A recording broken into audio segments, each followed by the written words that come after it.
বন্ধুরা, আপনারা বান্দোয়ানের আনন্দ মেলা নিয়ে এত ভিডিও বানিয়েছিলেন যে আমিও না এসে আর থাকতেই পারিনি।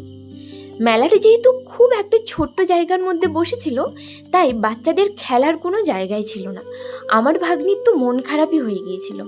সে যাই হোক, মেলাতে কিন্তু জুতোর কালেকশন অসাধারণ ছিল। আমার তো কোনটা ছেড়ে কোনটা নেব ভীষণ ভালো লাগছিল। শুধু জুতোর কালেকশনই না, স্টেশনারির জিনিস, বাচ্চাদের খেলার জিনিস, আরও অনেক কিছুই কিন্তু মেলাতে ছিল। আমার তো সব দোকানের মধ্যে একটা দোকান ভীষণ ভালো লেগেছিল, সেটা হলো এই দোকানটা। আমি এখানে একটা মূর্তিও কিনেছিলাম। ব্যাগের কালেকশনও কিন্তু লো প্রাইসের মধ্যে অসাধারণ ছিল। আরও অনেক কিছু ছিল, ছেলেদের শার্ট, মেয়েদের কুর্তি, টপ, প্লাজো, অনেক কিছু। আর একটা ছিল খাবারের দোকান। আমরা খাবার খেয়ে বাড়ি ফিরেছি। আপনারা কে কে বান্দোয়ানের আনন্দ মেলাতে এসেছিলেন কমেন্টে